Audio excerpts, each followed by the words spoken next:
97년 대선을 할 때 기억나는 것들이 첫째는 잘할 사람 뽑아서 대통령 만들어야 되지 않습니까? 그때가 IMF 때입니다. 그 TV 광고를 제가 메인으로 했던 그때 같이 나왔던 분들이 추미애, 노무현, 저 이렇게 셋인데 그때 제가 메인으로 그 TV 광고를 했던 것이 아직도 남아 있습니다. 이렇게.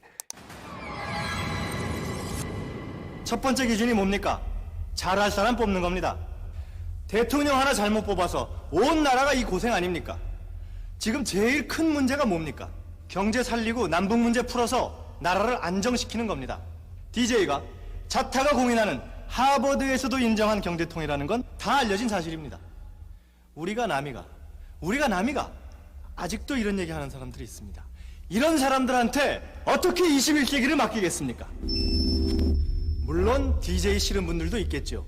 하지만 누가 진짜 대통령감인가? 어떤 조사를 해봐도 자질은 DJ가 1등입니다. 또 하나는 대선 기간 한 달 내내 김대중 대통령 바로 옆자리에 수용차에 타고 다녔습니다. 그 이유는 제가 제일 막내였거든요. 그래서 그냥 말동무하라고 옆에 그냥 이렇게 말동무하라고 앉아있던 가장 최연소 국회의원으로서 그때가 32이었으니까요. 그래서 한 달 내내 같이 전국을 돌았던 기억이 납니다.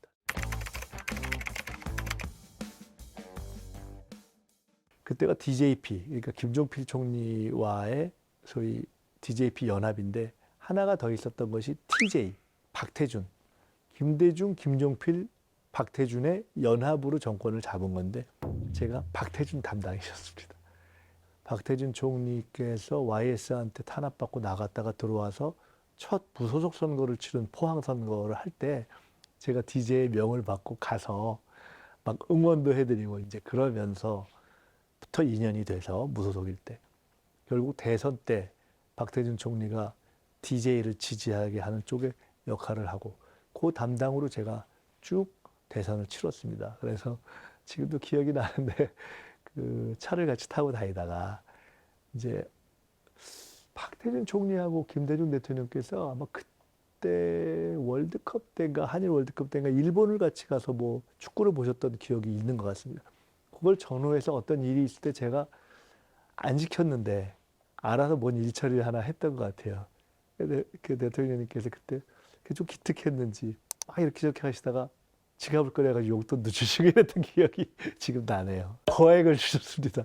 그래서 제가 그때 이거 얼마 그때 막 다녀야 되니까 제가 이제 청년 대학생들마다 제가 이거 얼마 전에 주셨는데요 이랬어요. 그랬더니 계속 또 주는 거야 이러시더라고요. 그렇게 대선 때 그랬군요. 그러니까 내내 같이 다니고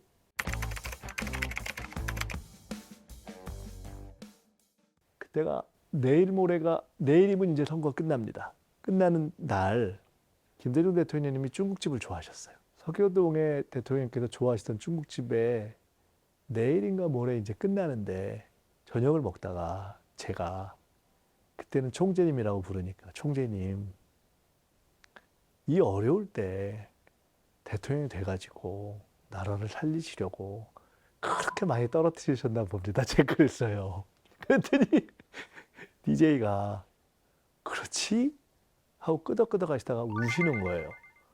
제가 그게 얼마나 뻘쭘했겠어요. 울컥하고. 그때 그걸 잊을 수가 없고 그 눈물이 DJ가 취임식 때 연설을 하다가 울컥했잖아요.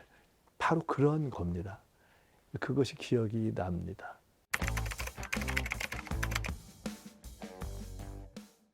이제 선거 한 날, 투표 날, 내일 아침, 이제 개표가 다 끝나서 내일 아침에는 나가서 당선 인사를 해야 되는 날이었는데, 그때 어디 계셨냐면 일산댁에 계셨어요. 그때는 일산에.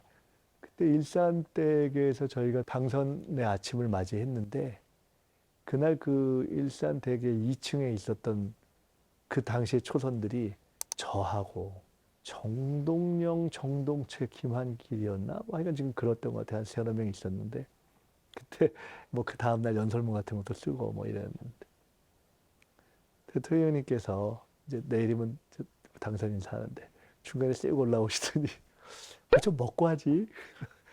세발 낙지를 먹었던 기억이. 뭐 드시는 걸 좋아했어요. 뭐 그런 것 정도가 대선 때 에피소드네요.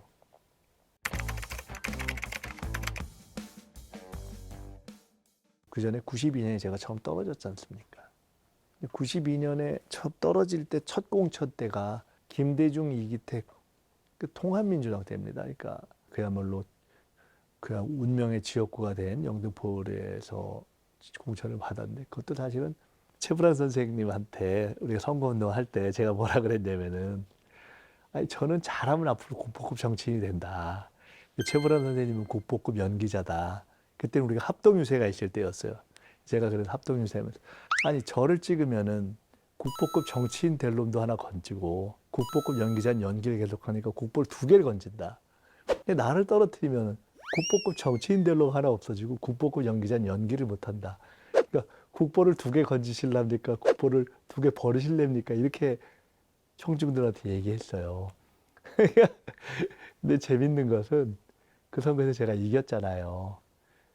최불암 선생님의 일성이 뭐였냐면 나는 국보급 연기자이기 때문에 연기를 계속하겠다 이러셨어요. 그러니까 그렇게 기분은 안 나쁘셨던 것 같고 재밌는 것은 제가 그때부터 거의 20년, 30년이 지나서 지난 총선 때 다시 복귀를 할 때 한 20년 넘어서 했는데 그 첫 선거 때 제가 국보 얘기한 걸 기억하는 유권자들이 있더라고요. 그렇게 영등포를 시작할 때 DJ의 전략적 판단이 전혀 다른 물건을 갖다 붙인다라는 그런 판단에 의해서 제가 거기에 그때로서는 너무 이게 범접하기 어려운 상대하고 선거를 했던 거죠. 그게 96년도 제가 첫 선거가 된 거고요. DJ에게는 참 감사한 것이 그때는 국회의원이 이른바 상임위의 재경위 정무위, 지금은 이제 기재위인데요. 그건 진짜 핫한 상임위였습니다. 가기가 어려워요. 그리고 보건복지위원회는 정말 비인기 상임위였어요. 근데 제가 미국의 하버드 케네디 스쿨에서 복지연금 공부를 좀 했기도 했고 관심이 있었고 재경위 정무위는 안 될 것 같더라고요. 거기는 신청을 안 하고 복지위 신청을 했는데 DJ가 정치를 하려면은 재경위 정무위부터 해서 경제 공부를 해야 된다. 또 본인이 그것부터 시작하셨다 그래서 저를 거기다가 배치를 해서 초재선 때 제가 재경위 정무위를 했습니다. 그리고 한참 있다 돌아와서 3선 때 그때 제가 비인기 상임위였는데 못 갔던 복지위에 가서 보건복지위원장을 했죠. 그러니까 참 흥미로운 어떤 그런 국회 첫 진입 과정이 있었습니다.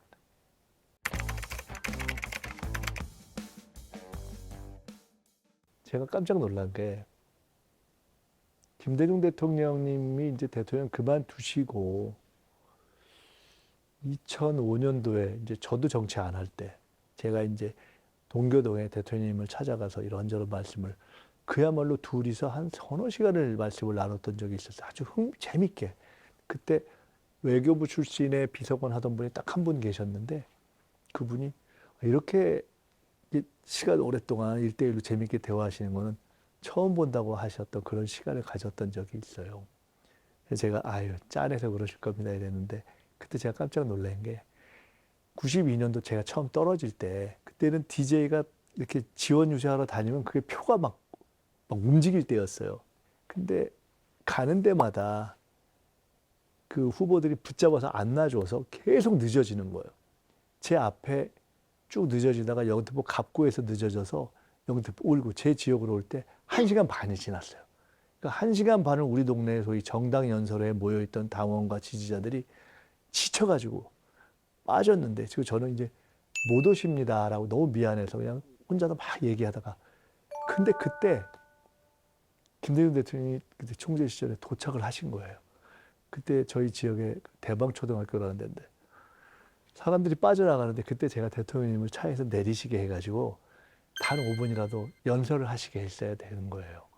근데 제가 미안해서 너무 고생하시니까 대통령님 그냥 차에서 손 흔드시고 그냥 가시라고 제가 그랬거든요.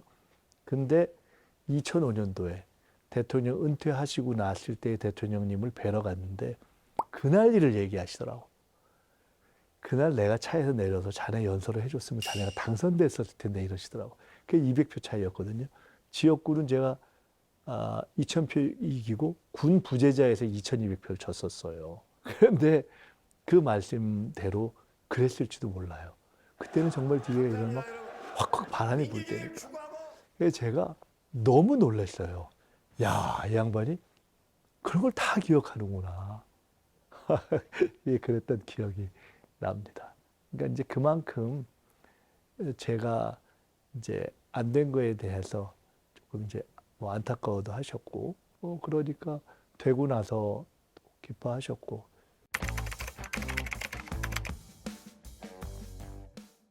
그 되고 나서는 제가 사실은 과하게 사랑을 받았죠.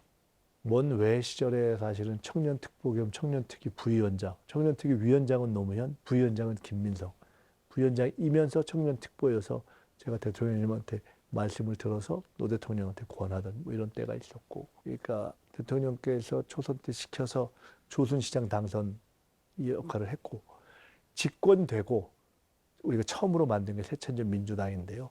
그때 제가 새천년 민주당 창당 작업을, 그것을 창당 준비를 위한 기획, 영입, 대변인, 여론조사, 공천, 그리고 나서 첫 대통령 겸 총재 비서실장 쭉 제가 했으니까 어마어마하게 일을 시키신 거죠.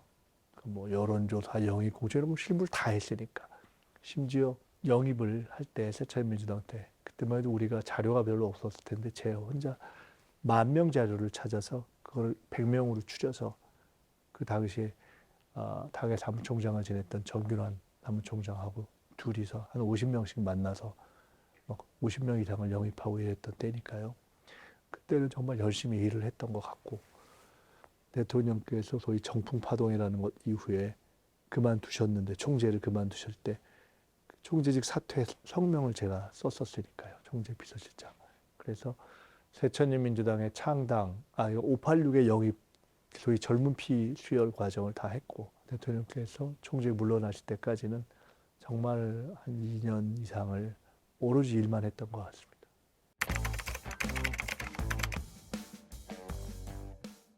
저도 몰랐는데 그 다행이라고 생각해요. 왜냐하면 그게 흔히 이야기하는 여의도 정치의 문법으로 보면 어마어마한 힘을 쓰는 자리였던 거예요. 몰랐어요, 그게. 여론조사를 우리 당에 처음 도입하는 걸 실제로 제가 기획해서 했고, 여론조사에 의한 공천을 처음 도입했고, 영입을 했고, 586 영입을 했고, 그때 총재 비서실장으로 당시에 청와대 안에 방이 수석회의 하는데 제가 갈 수가 있었으니까. 그래서 그때 당 대표나 사무총장이 계셨는데, 가면 청와대에 이렇게 있을 때 대통령께서 저한테 대표하고 총장님한테 보고를 시켰으니까. 그러니까 참 지금 돌이켜보면 굉장히 일을 많이 시켜주신 거죠. 그것을 권력이라고 생각했으면은 아마 제가 살아남지 못했을 것 같아요. 그냥 오로지 일만 했으니까 그냥 일하는 거 보고 계속 시켜주셨을 것 같고. 한 가지 더 경험을 이야기한다면은 97년도 대선 당선되고 IMF를 극복하는 과정에 IMF 비대위가 만들어졌습니다. IMF 극복하고 기업금융구조조정을 주도했던 이현재 금감위원장. 그 비대위 구성을 사실은 제가 건의를 했었습니다.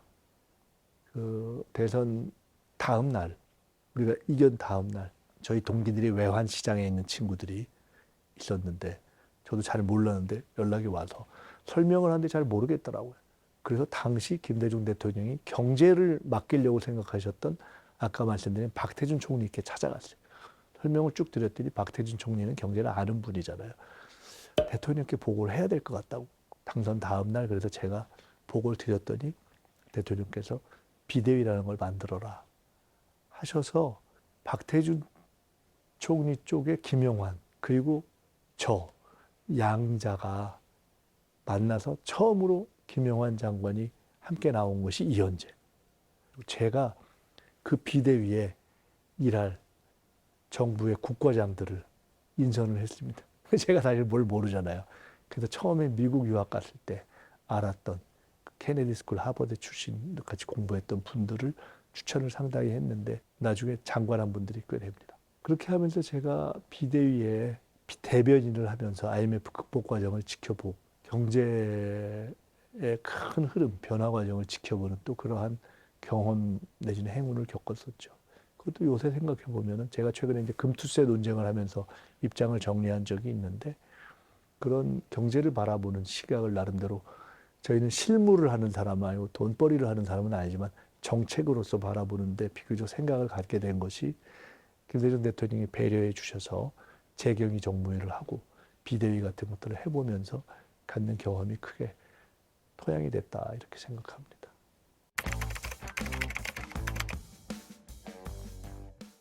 제가 재선, 그러니까 유일한 초선이었고 그 다음에 보궐선거로 들어온 것이 송영길. 그 다음에 제가 재선이 되면서 영입을 했던 분들이 이인영, 임종석, 우상호. 그때 그분들이 이제 초선으로 우상호, 이인영 이런 분들이 비례를 권했는데 지역구로 나가서 처음엔 떨어졌고 임종석 실장이 원래 본인이 원하는 자리를 이렇게 해서 당선이 돼서 초선이 됐고 오영식 의원이 비례로 됐던 거 하여간 이렇습니다. 그렇게 해서 그분들이 처음 86들이 소위 젊은 피로 수혈이 되게 된 과정이 있었죠. 그때 사실은 국민의힘에서 대선 주자로 지금 거론되는 분들이 한 두 분 있는데 그분들이 원래 마지막 영입 대상이고 거의 영입될 마지막까지 왔다가 이런저런 이유로 막판에 국민의힘에 갔던 뭐 이런 경우가 있는데 제가 누구라고 밝히지는 않겠습니다.